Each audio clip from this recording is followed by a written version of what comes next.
Ini sujud sahwi, sujud. Waktu itu Nabi kurang 2 rakaat, kira-kira begitu ceritanya. Kemudian ditambahkan oleh beliau 2 rakaat. Kemudian setelah beliau salam pada tahiyat akhir, kemudian beliau sujud lagi 2 kali dan memberi salam lagi. Itu sujud sahwi atau sujud ada kesalahan atau kekurangan dalam rukun sholat. Iya. Bismillahirrahmanirrahim. Kita lanjutkan pembacaan terjemahan Sahih Bukhari jilid 1 kitab sholat hadis 285. Bismillahirrahmanirrahim. Dari Abu Musa radhiyallahu anhu dari Nabi sallallahu alaihi wasallam, sabdanya, sesungguhnya seorang mukmin terhadap seorang mukmin bagaikan sebuah rumah, yang satu mengokohkan yang lain. Ketika berkata itu, Rasulullah SAW mendekapkan jari-jarinya. Seperti itu dicontohkan keterangan penerjemah. Sebuah rumah bisa tegak dengan kuat karena segala bagiannya saling berkaitan satu sama lain. Demikianlah contoh diberikan Nabi SAW bagi menunjang persatuan kaum muslimin agar bersatu dalam ajarannya. Keterangan yang lain, Nabi SAW mempersilahkan anak jari beliau untuk menggambarkan betapa seharusnya persatuan kaum muslimin diperkokoh. Hadis 286 dari Abu Hurairah radhiyallahu anhu katanya, Rasulullah SAW sholat bersama kami salah satu dari 2 sholat petang. Kata Ibnu Sirin yang meriwayatkan hadis ini dari Abu Hurairah, Abu Hurairah ada menyebutkan nama sholat itu, tetapi Ibnu Sirin telah lupa. Maka Nabi SAW sholat bersama kami 2 rakaat, lalu memberi salam. Sesudah itu beliau berdiri pada sebuah kayu yang dilintangkan di masjid dan bertelekan padanya. Beliau kelihatan seperti orang sedang marah. Diletakkannya tangan kanannya di atas tangan kirinya dan dipersilangkannya jari-jari kedua tangannya. Kemudian diletakkannya pipi kanan di punggung telapak tangan kiri. Orang-orang yang ingin cepat telah keluar dari pintu masjid sambil bertanya-tanya, apakah sholat diperpendek? Di antara jamaah waktu itu terdapat juga Abu Bakar dan Umar, tetapi keduanya tidak berani menanyakan hal itu kepada Nabi SAW. Di dalam jamaah itu terdapat pula seorang sahabat yang panjang kedua belah tangannya sehingga dia dipanggil Zul Yadain. Orang ini bertanya kepada Rasulullah, "Ya Rasulullah, apakah Anda lupa atau memang sholat dipersingkat?" Jawab Nabi, "Saya tidak lupa dan sholat tidak pula dipersingkat." Lalu beliau bertanya kepada jamaah, "Betulkah apa yang ditanyakan Zul Yadain itu?" Jawab jamaah, "Betul." Kemudian itu Nabi berdiri kembali menyempurnakan rakaat yang tinggal. Kemudian beliau memberi salam. Sesudah itu beliau takbir dan sujud seperti sujudnya dalam sholat atau lebih. Kemudian beliau mengangkat kepala sambil takbir. Sesudah itu sujud pula seperti sujud sholat atau lebih. Kemudian beliau mengangkat kepala sambil takbir. Kata perawi menambahkan, boleh jadi mereka bertanya, adakah Nabi memberi salam sesudah itu? Kata Imran bin Husain mengatakan, sesudah itu Nabi SAW memberi salam. Ini sujud sahwi, sujud.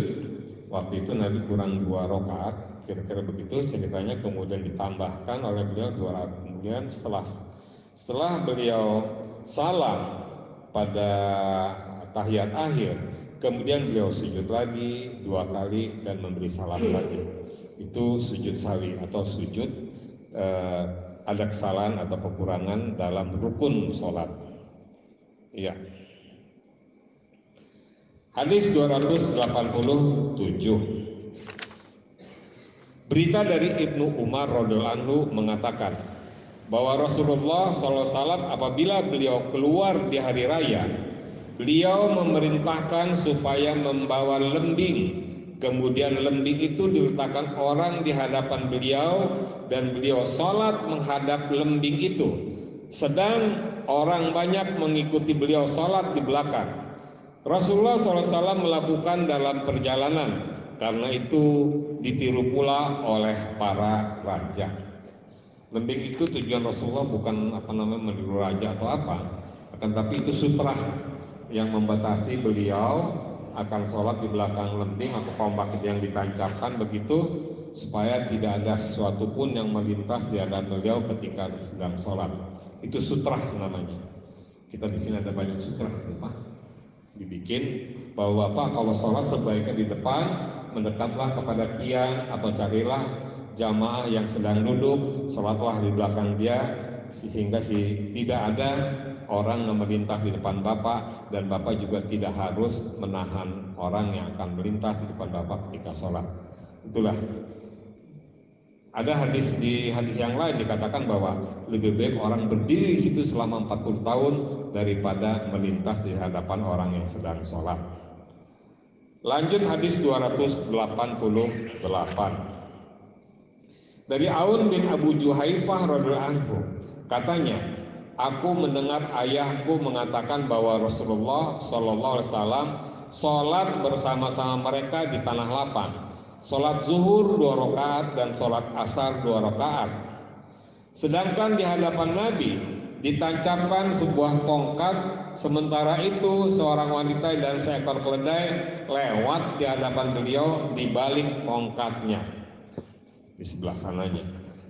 Ada keterangan penerjemah, sholat zuhur dan asar dilakukan Nabi masing-masing 2 rakaat karena Nabi mengqashar dalam perjalanan. Hadis 289. Berita dari Abdullah bin Umar radhiyallahu anhu mengatakan bahwa Rasulullah SAW bersama-sama dengan Usamah bin Zaid, Bilal dan Utsman bin Talhah al-Hajabi masuk ke dalam Ka'bah, kemudian beliau menguncikannya dan tinggal di dalam beberapa lamanya. Saya bertanya kepada Bilal ketika dia keluar, apakah yang diperbuat Nabi di dalam? Jawabnya, beliau sholat di mana sebuah tiang yang di kiri dan sebuah lagi di sebelah kanannya, dan 3 buah tiang di belakangnya. Sedangkan ketika itu Ka'bah mempunyai 6 tiang. Kemudian beliau sholat di situ. Kira-kira seperti ini. Kalau 3 Rasulullah di situ, kanan kirinya ada tiang, di belakang ada 3 tiang, seperti itu. Seperti itu digambarkan oleh Bilal, diceritakan kepada Abdullah bin Umar. Hadis 290. Hadis 290, berita dari Nafi radhiyallahu anhu mengatakan bahwa Abdullah bin Umar ketika masuk ke dalam Ka'bah, dia terus berjalan di muka dan meninggalkan pintu Ka'bah di belakangnya. Dia berjalan terus sehingga dinding yang di hadapannya hanya berada lebih kurang 3 hasta darinya. Dia sholat di mana Nabi SAW pernah sholat, sebagaimana diceritakan Bilal kepadanya. Ibnu Umar mengatakan, tidak ada salahnya bagi kita sholat di mana saja kita mau di dalam Ka'bah. Maksudnya di dalam Ka'bah itu bebas kita menghadap kemana saja. Ya. Dalam hal ini Ibnu Umar pintu masuk ada di belakangnya. Hadis 291. Berita dari Ibnu Umar radhiyallahu anhu, dari Nabi SAW mengatakan bahwa Nabi SAW dalam satu perjalanan melintangkan kendaraannya, kemudian beliau sholat menghadap ke arah kendaraan itu. Ini ontaknya dibaringkan atau didudukkan atau direbahkan, Nabi sholat menghadap ke binatang. Itulah sutranya atau pembatasnya. Jadi salah satu dari kewajiban kalau sholat, kita harus menghadap di sutrah atau pembatas antara kita dengan orang yang akan lalu lalang. Seperti itu maksudnya. Hadis terakhir untuk pagi hari ini, hadis 292. Abu Saleh As-Saman radhiyallahu anhu bercerita, katanya, saya melihat Abu Sa'id Al-Khudri sholat pada hari Jumat. Dia menghadap sesuatu yang dapat mendindingnya dari orang-orang yang lalu lintas. Kemudian seorang pemuda dari Bani Mu'aid hendak lewat di hadapan Abu Sa'id, maka ditolakkan oleh Abu Sa'id tentang dada pemuda itu. Ditentang dada pemuda itu. Setelah meneliti, pemuda itu tidak ada melihat jalan lain kecuali di hadapan Abu Sa'id. Maka pemuda itu mencoba sekali lagi hendak lewat, tetapi Abu Sa'id menolakkannya lebih keras dari yang pertama tadi. Karena itu dia merasa kurang senang terhadap Abu Sa'id, lalu pergi kepada Marwan, khalifah, mengadukan perlakuan Abu Sa'id terhadapnya. Setelah itu Abu Sa'id datang pula menghadap Marwan, menyusul pemuda itu. Kata Marwan, apa yang terjadi antaramu dan anak saudaramu itu, hai Abu Sa'id?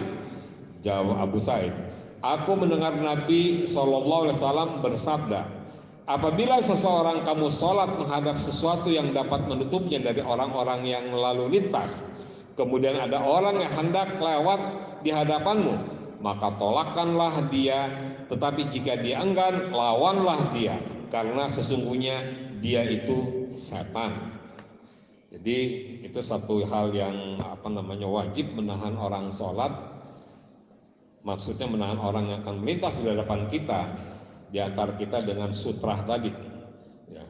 Jadi usahakan bapak-bapak, yang saya lakukan memang agak aneh, kalau keluar dari sana saya akan berusaha untuk tidak melintasi, karena tidak ada dalil yang mengatakan bahwa batas dari sajadah itu adalah sutra. Enggak.